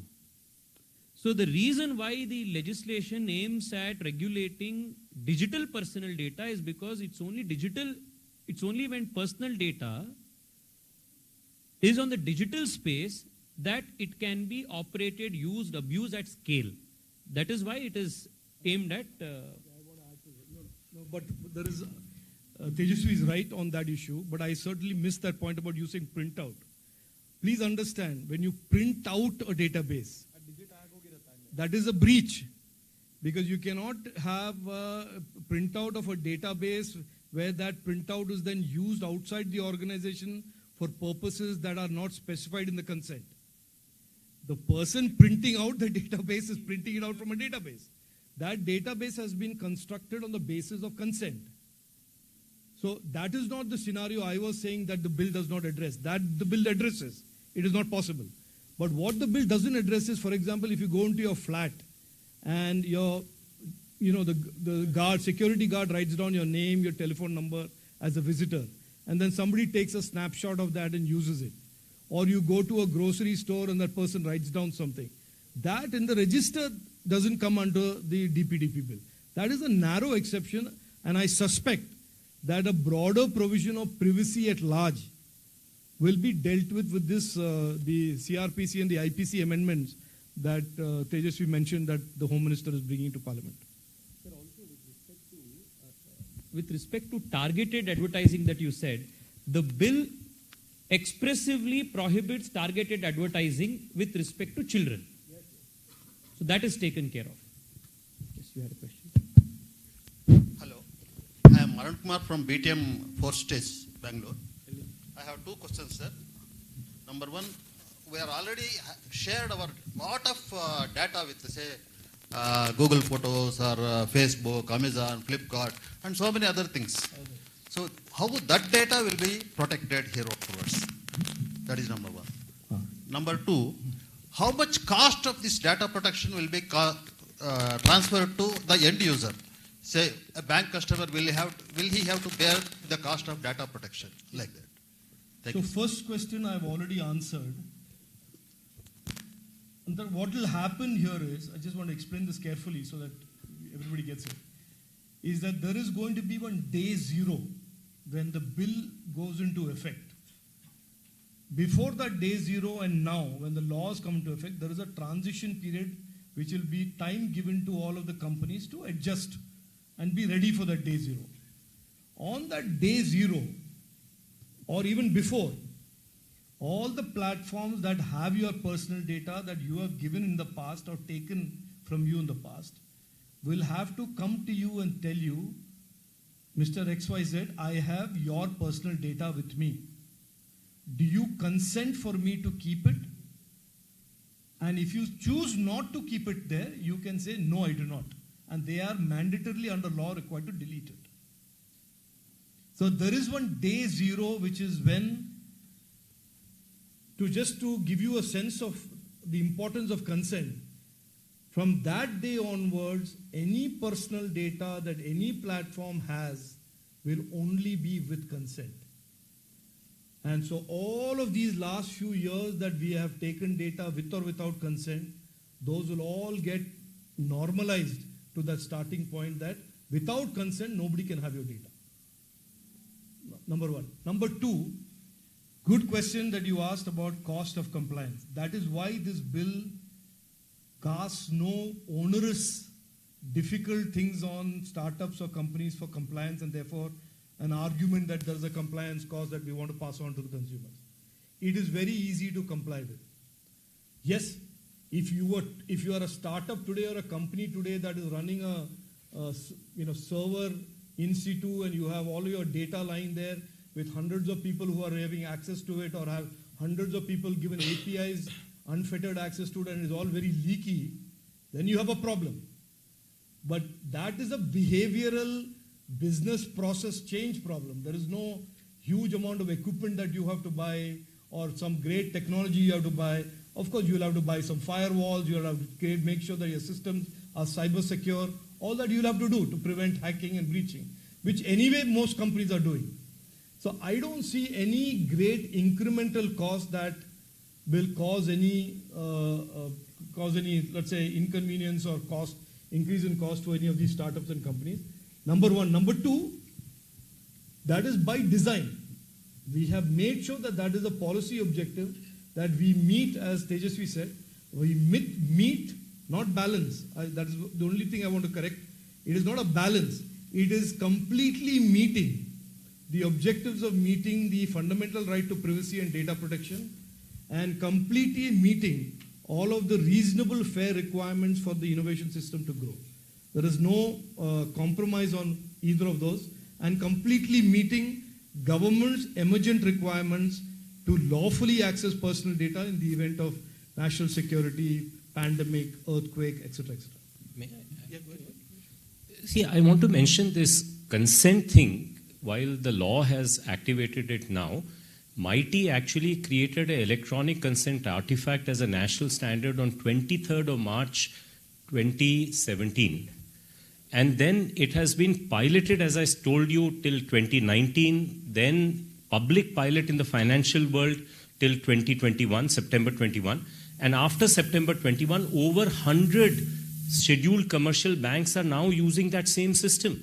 And that same system in terms of electronic consents in the financial world, same exact system, is growing at 32% month on month, right? So what has happened is, to allow these banks to adopt this system, a number of TSPs have come up. So at last count, there are about 30 or so technology service providers who can go to this and make it happen. And the cost of a bank adopting it has fallen already quite dramatically. Insurance companies have come on board. You can find all this information in sahamati.org.in, right? And so the TSPs are listed there, the metrics are listed there. So all that is happening is that what has been a successful experiment now can go into many other sectors. By the way, this was also the same electronic data consent artifact has been used in ABDM, in something called personal health records.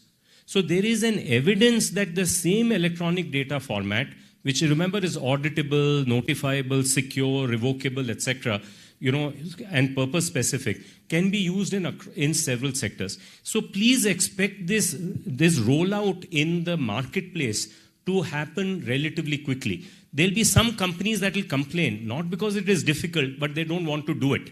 But those who want to do it will be able to do it relatively quickly and smooth and seamlessly as we go forward.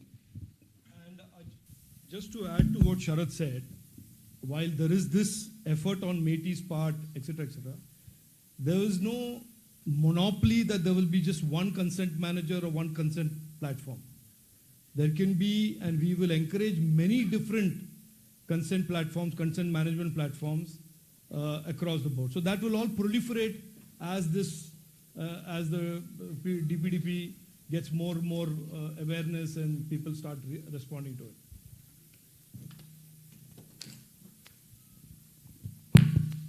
Thank you so much for the presentation. Truly a historic day for the country, and a moment of silence for all the scammers who are going to not have their livelihood happening very well. My question is, how do you see, you've spoken a lot about consent and the importance of it in this bill.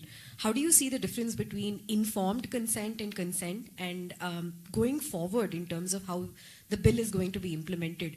I think the burden, probably the worry as an end user is what is the burden on the end user, especially vulnerable populations, semi-digitally literate populations. What will be the burden on them to sort of raise complaints or go after data breaches, etc.? And very quickly, I love what ONDC is doing to have like a layer of dispute regulation startups. Is that something that you have planned for this as well? So point number one, I think like I said, consent is fundamental in the architecture of this bill, and it's fundamental in the recognition that this is a fundamental right, and therefore there is a right and there's a reciprocal obligation. And the bridge of that reciprocity, if you want to call it that, is consent. Now, the word informed consent has been used here. So we don't believe consent is just the I agree that Tejasvi was referring to, that it has to be informed. And therefore, in the bill, we have hard-coded the need for the consent to be in multiple languages, to be informed. And also, we've talked about visual for those who are illiterate, to the point you're making, who are not literate or digitally literate, to be able to also seek the ability to do consent in a more graphical, virtual manner. So we've talked about not just languages, we've also talked about that. So helping inform consent is something we've built there. The third leg of this is we have retained in the bill the ability to notify in the event, and we anticipate that in the future, this consent architecture will go through evolution and innovation and modification, and the consent as we know it today, the Apple iOS download form or the other forms that you see 3 pages later where you have to do an agree, I agree, or the European model of the clicks that says no, no, yes, yes, yes, no, no, that all of this will evolve. So we have even given the government the ability to notify a certain consent architecture in the future. So informed consent we take very seriously as almost the heart and soul of ensuring that the rights of the citizen are really rights of the citizen that are exercised well, meaningfully, in an informed manner. In terms of grievance addressal, very simple, our success with grievance addressal for social media. And the idea of grievance addressal for us is not that we take on in the government more and more the role of being an ombudsman between a platform and a citizen, but to create a disincentive for the platforms to ensure there's grievance. What happened, I'll give you an example. 1 year ago, there was a lot of complaints coming to me, my social media account is amplified, shadow banned, deleted, banned, all kinds of things. So as a minister, I thought my inbox would have all these complex emails on policies and all of that, and I was getting 90% of my emails were about my account being others. And it turned out that the grievance addressal mechanism that these platforms had been mandated to build, they were giving a shortcut to. So a lot of people would get a grievance, and I saw a lot of responses from platforms that says, thank you for your grievance dated so-and-so, we will revert to you. And then it went on into a cold storage or silent. So we said, okay, fine. Then if you can't solve this as yourself and you can't behave responsibly, the government will create a grievance appellate committee where the consumer has the ability to appeal the non-addressal or a unsatisfactory addressal of a grievance to a platform. And that has caused a complete decline in dissatisfied grievance handling. So similarly, same model we are using here. We believe the DPB, the fact that it's digital, it's very easy to approach, very easy to complain, will make sure that platforms behave themselves much more responsibly, much more responsively to the promise they've made to the citizen or the data principal for not breaching their data, for protecting the data, keeping the data in an accurate form, etc., etc. And when there is a violation, it goes to the DPB and the penalties are imposed. Consent, which is a very important topic. I think the bill provides for best practices to emerge. And I think where India has already learnt is that if you allow for notifiability and revocability, then people very quickly learn that, look, I made a mistake, I over-consented. But I can now go back and correct it because I can revoke my consent. So there's a human citizen cycle that is at work. And that works very quickly is what we are learning. And this bill provides for revocability and notifiability is built into the system. Now we have to create best practices that manifest in the market. Now for them to manifest in the market, we want consent managers not to be agents of data fiduciaries, but the agents of data principals. And the bill again is very clear that this is what it will like to see happen in the market. So I think if we now do the subsequent regulation and drive the forces correctly, we will have consent managers who are agents of the citizen, not of the data fiduciaries, and the citizens have a learning cycle. And trust the Indian. You know, when UPI came out, everybody thought, you know, how will ordinary Indians use it? Has that been a problem? Indians are, native intelligence of Indians is the highest in the world. So we must have faith in them and give them the tools, and a good system will emerge from that. Yes, so that the gentleman at the back who asked me about the data you've given to Google Photos, whatever, this is the point I missed saying, which is that in this law, in this bill, you have the right at any point to revoke your consent. If you've given it today because you were having a late afternoon and you was drowsy and you gave it, and tomorrow morning you decide that you want to revoke it, you can revoke it. So that right is an absolute right that you can keep changing your mind. There is no need for you to think, if mera data, means I have given the data, oh my God, what happens to it? Yeah, in perpetuity. You asked the question on the vulnerable sections, how they would be taken, and the semi-literate population, etc. The burden of proof that's wired into the legislation places the burden on the data fiduciary to prove that you collected the data in the right manner and through informed consent. It is not on the data principal. So the individual or the user of a platform need not prove that his consent was taken properly. It is the responsibility of the platform to show that we procured the consent in an informed manner, in a legally prescribed manner. Just like how the burden of proof in a criminal prosecution lies on the prosecution to prove that a person is guilty until proven otherwise, here the burden of proof lies on the data fiduciary or the platform to say, I got so-and-so's XYZ's consent in a prescribed manner as prescribed by the legislation. So it solves 80% of the problem. Excellent point. I think the two people on the panel know more about this than sometimes I remember. But this is an important point because this bill is a sharp contrast with the data protection regime under the IT Act. You know, the IT Act currently also has data protection, and any violation there would have put the onus on the data principal to prove that they have been prejudiced by the breach before any action would have been taken against the data fiduciary. Here it is the exact opposite, that a data principal can complain that a breach has happened, and it is for the data fiduciary to prove that that breach happened, it did not cause harm, and therefore the penalty should be lower.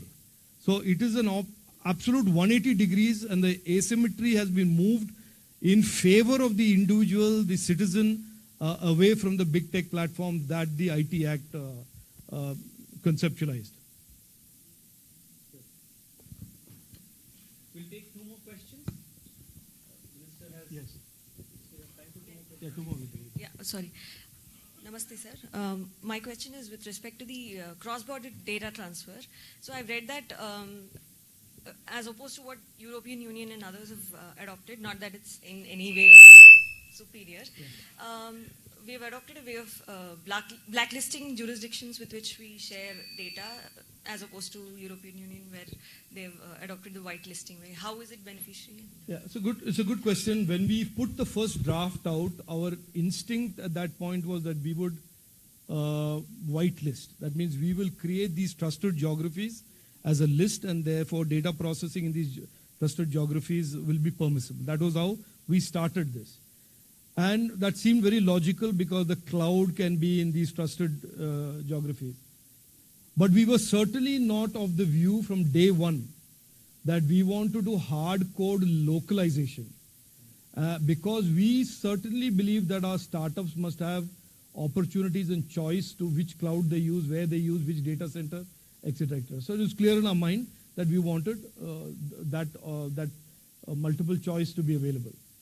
But the whitelisting moved to this blacklisting model because we think the whitelisting then has a lot of other government involvement, and then we keep having to say, okay, today the USA is whitelisted, tomorrow the UK is whitelisted. So instead the approach now is the whole world is permitted unless the government of India, the Home Ministry, the External Affairs Ministry, as this bill gets rolled out and as we understand, determines a particular jurisdiction is not trusted because either the law does not apply there, that is this DPDP as a law, that jurisdiction contradicts this law, and or that there is a consistent pattern in some geography where the data is not being able to be protected and there's breaches and there is misuse and exploitation. So progressive blacklisting of geographies is the approach that we are taking, and I think that is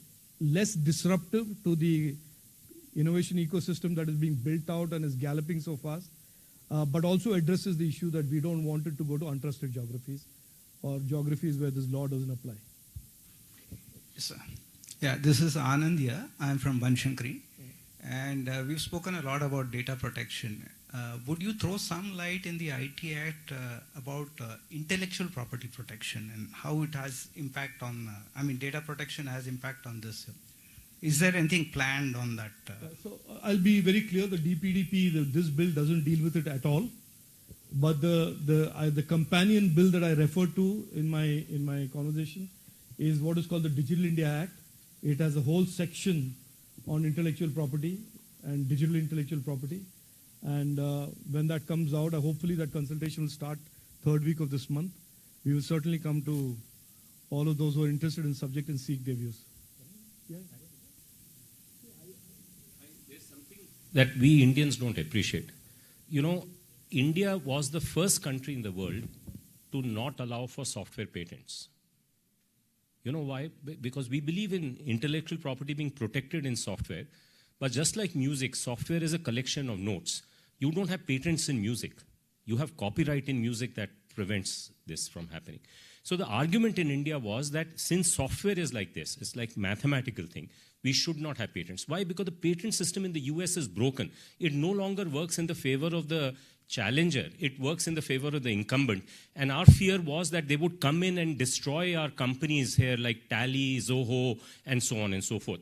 Now that idea has taken root, so much so that the first country that copied us was New Zealand, Australia, now Europe, and believe it or not, last year China said that they would like to follow the India model as they go forward. So look, I want to leave this thought in your mind that when we think from first principles, we are the only country in the world that can think at 3 levels of abstraction: Bhajan, Gita, and Veda.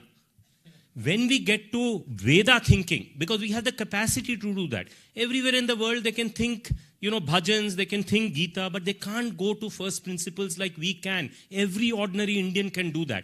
And when we start doing that for the stuff that we care about, we come up with outcomes that are suitable for us. They happen to be also relevant to the rest of the world. So have faith. I think we will find the right answer for this modern world and how to apply intellectual property in the AI world and all of that as we go forward. Yeah, so the reason I spoke about the intellectual property protection is I'm probably a CEO of a company which has really borne the brunt of this kind of piracy. We were probably one of the first companies in the Indian language space to go public in 2000. And today we have been almost run to ground because the software that we were selling in the market, you might have heard of it, called Akruti, was sold. What we were selling in the market for about 2,000, 3,000 rupees was being sold at 30 rupees in Lamington Road at Nehru Place. And our revenues drastically crashed. What promises we made to the public? That, there's a huge, because that was those those days were not called startup days, Side conversation, usually this needs a techno-legal approach, and we can talk about it and how to apply that to make that happen within the current ambit of the law. No, wait. I just want to, I'll tell you the government view on this, whatever be the ideological and philosophical view on this. We certainly place a value on intellectual property. We see in our tech space today, there's a whole spectrum of activities that are creating very, very rapidly intellectual property that are India-centric. We certainly believe that digital intellectual property is an area of our attention. And the Digital India Act has a whole chapter on that. We will certainly discuss that with you when the DIA is open for consultation. So last question. I've been in the space for 14 years in communication space. So what I've realized is that there was one bill there was one regulation called unsolicited commercial communication that's been around floating for a while, and I think we all know how we've gone through that phase for the last 14-15 years. I think we should look at that, making that stack, make it a subset of DPDP, because it also talks about consent, it talks about preferences, choice of communication, preference, what time, which data fiduciary I can say no, it does in the recent, it also uses underlying blockchain technology that's currently launched by telecom service provider. It's in place, so maybe we should look at that as an opportunity to bring it under this gambit of things in DPDP. The other thing is that I'm looking at consent manager as a stack. I think we should look at not just for India but also for the world. We should export this, make it open source.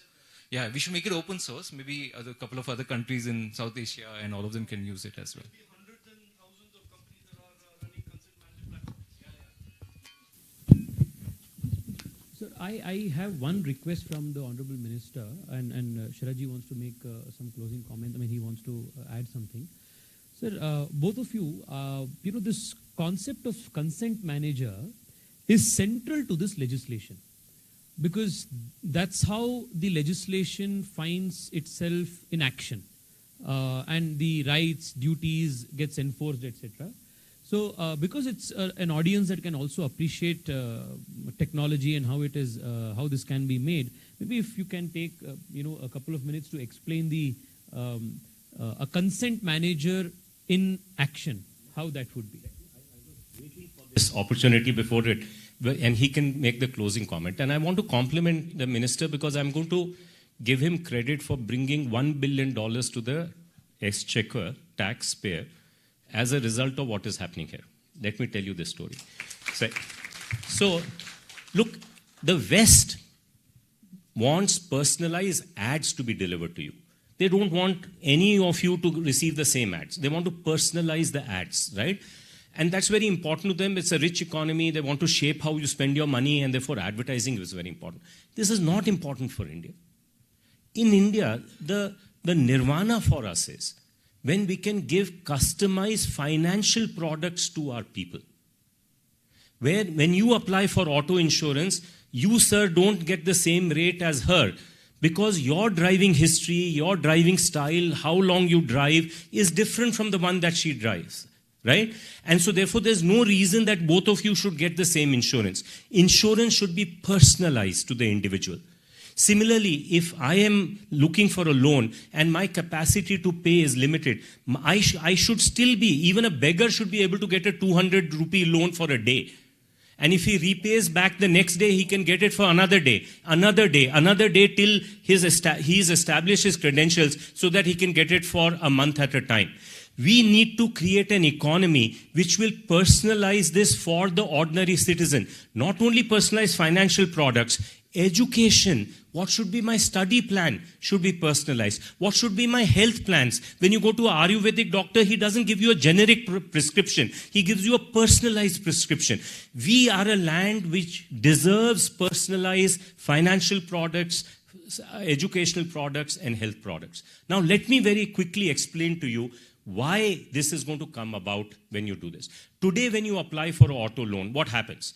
You go to a company, many companies are there, let's say Policy Bazaar, and you give them all your personal information.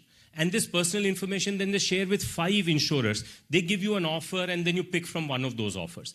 If this intermediary now has all your personal information, where did you go, what happened, this, that, and the other, you don't want that intermediary to have personal information, because that intermediary may misuse it. And why should you give it to this extra person? You wanted to give it to the insurer, not to the intermediary. Now a Bangalore South company, which for reasons we will not go into, ended up being acquired by an American company, decided that they can do this the correct way using the consent manager. So they are saying that, look, when you want to apply for this loan, I will merely act as a facilitator, as a consent manager. Because when consent manager allows for your data to go from you to all those 5 insurers, they themselves don't get to see that data. So they are saying you can trust me, therefore, to help you get the most personalized financial product that you can. Now, to do that, they have to be not a Singapore domiciled company. They have to be an Indian domiciled company. So they came to Government of India and said, what will it take for us to re-domicile back? And our Indian government did some back tax calculation and said it will cost you $1 billion in back taxes. They are happily paying that. This is the power of this new system that will emerge. This second generation of kind of marketplaces in finance, in health, in education, and India is the epicenter. Why are they paying this? Because if they can make this work in India, they can make this work anywhere else in the world. So this is a tangible example of a consent manager enabling a level of personalization without having the intermediaries, the Google, the Facebooks, the Policy Bazaars becoming the bad characters that we have, because we have an alternate system where you don't lose out. You still get your full personalization and you have full protection. This is the new system that will come in India, and India first before anywhere else in the world.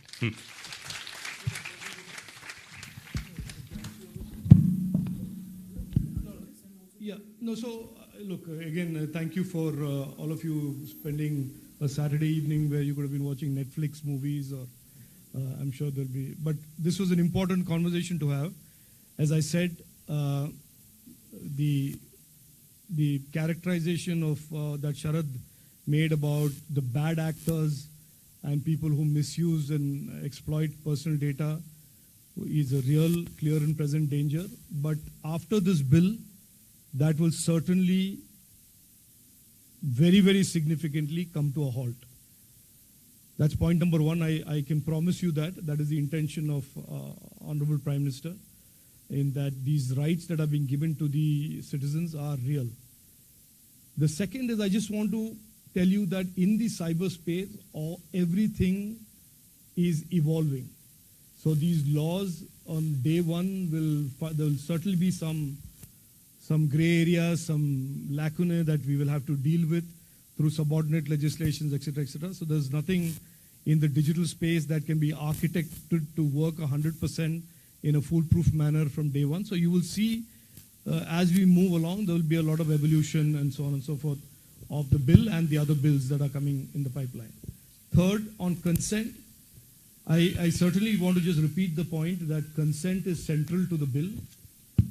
We see this bill working in a manner, it's a simple enough proposition, that over the years, the consent will be directly between the principal and the fiduciary. It is the platform of consent managers are specifically in the bill to facilitate those who cannot give informed consent at this stage of the legislation or this stage of their own digital development. So consent managers are basically to help those who can't deliver on the need to give informed consent at the beginning of the life of this bill. Now, yes, in the past, the consent manager was a layer between misbehaving platforms and gullible citizens. I think the misbehaving platforms will certainly be addressed by this bill very sharply, very clearly, very decisively. It's a mission for this government to make sure that happens. And so therefore the consent manager role, it will continue to have some of the functionalities that Sharad says, but it certainly the primary role will be to help more and more people who are going to join the internet from the 83 crores today to the 120 crores by 25-26, that they can come into the internet, access these platforms, avail these services, gives consent in an informed manner, even if they don't quite understand what they're consenting to or what they're being, what the data is. So that consent manager becomes a layer there to further strengthen the role of consent in the bill. Otherwise, everything has been discussed, and I think this has been one of the more complete and comprehensive conversations that we have had. Congratulations to South Bengaluru's audience. Congratulations to the South Bengaluru MP, and congratulations to South Bengaluru's Sharad. So all the best, and have a good weekend, all of you. And I hope you'll think a little bit more about digital personal data protection. Sir, with your permission, last question from the student community. Yes. Hello, sir. Hello, sir. This is Jagdish from BMS College of Law. So my question is that why is the Data Protection Board, why is it not autonomous? As in, the central government has been given vast powers. For example, Section 40 has given central government that they can make various rules regarding data fiduciary, data principle, and how it applies to them. And also that Section 17 as well, Section 17 2 and 3 gives majority powers to central government itself. Why not give these powers to the board instead of the central government? Because central government is the largest data holder as well. The repository, the largest data repository holder is the central government. Why does it have majority powers? Is what my question is, sir. Government against Allah, sir. Why is it not with the board is my question. No. Look, it's a question that is being asked, and let me answer it this way. You're a law student. So let me just explain to you that this autonomy, independence, this word that is used interchangeably, is not clear to me what that is supposed to mean. If it is distant from the government, I understand. But in this bill, what is most important is an accountable data protection board. A data protection board that delivers on what its responsibility is. Whether it is independent and unaccountable versus whether it is appointed by the government and accountable, if you have to choose between the two, you must choose where accountability comes in.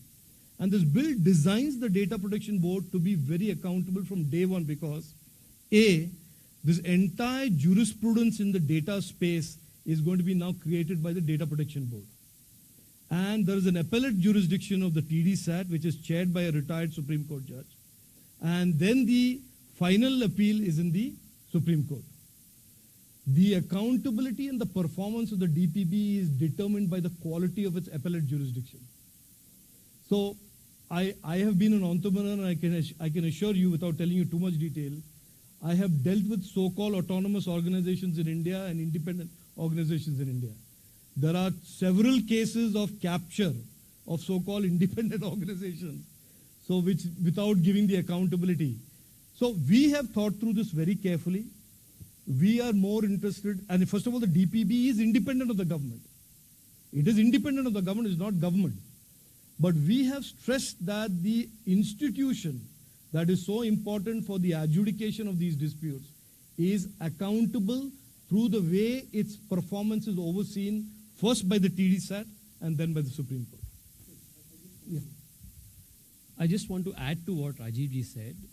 You're a student of law and you understand that the power to make rules is something that cannot be delegated to a body that is not the Parliament of India.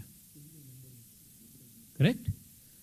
Therefore, it's only the central government that can make rules governing the space which will need to be ratified by the Parliament of India. You cannot be outsourcing a sovereign function to a board. So the power to make the act as well as the rules thereunder is essentially a sovereign power of the government of India and ratified subsequently by the Parliament of India. So the power to make rules necessarily has to rest with the central government. So that's the...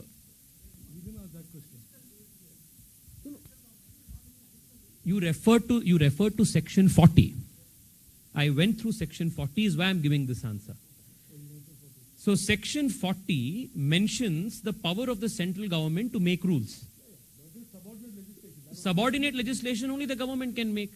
It cannot be delegated to a board under a specific this thing. It can make, you can have notifications under of how it should be done, but the subordinate legislation practice is essentially a sovereign practice which the government with subsequent ratification of the parliament can do. I'm sorry, I misunderstood your question. I didn't. He's absolutely right. What Tejaswiji is saying is absolutely correct. Under the law, when we were making this law, there were two options. One is to hard code everything into law. Hard code everything into law, which means every time there is a change in the technology ecosystem, there is a new challenge, you have to go back to Parliament and amend the law. So instead, this is an evolution, future-ready law that allows you to constantly change the subordinate legislations. And through those rules, you can keep meeting these new challenges, new opportunities. Now, the myth that somehow the subordinate legislation is less than a law is wrong for the same reason that Tejasvi mentioned, that the subordinate legislation also, that is the rules, also have to go to Parliament, have to be tabled in Parliament, have to pass muster in Parliament. That is one. I thought your question was, why is the DPB not autonomous? Yeah. So, and the DPB, by the way, does a very narrow function, which is adjudication of disputes and breaches under the law. And it is independent. It is independent in the sense it's not government. Government does appoint the members of it. But the DPB is a very important institution. There is nobody today in the ecosystem that wants the DPB to be anything other than a high quality, global standard, adjudicatory body, because it is on the basis of that that investments will come, startups will succeed, etc., etc. So there is nobody even in the government who has any interest in making the DPB anything other than a very high-performing, global standard, accountable organization. I was making the point on this debate that some lawyers have about independent regulatory institutions. And I always say to them, and I have some experience in this, that actually the phraseology should not be independent. It should be accountable regulatory organizations, not even autonomous. It is that they have to be accountable for the quality of the work that they do, whether they are independent or not independent. And that ought to be the outcome and focus of all of what we say when we talk about designing new institutions.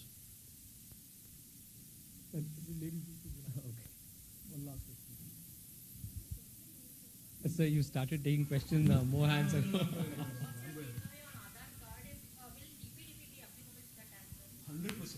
The whole genesis of this started with that.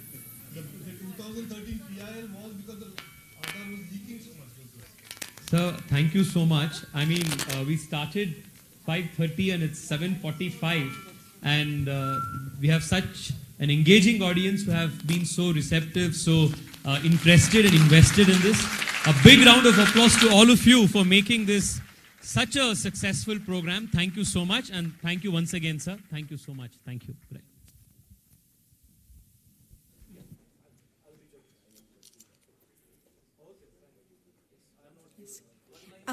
Yes. In conclusion, I would like to say we walk out of this session becoming a more empowered digital Nagarik. Thank you all for your participation and have a great weekend. Thank you.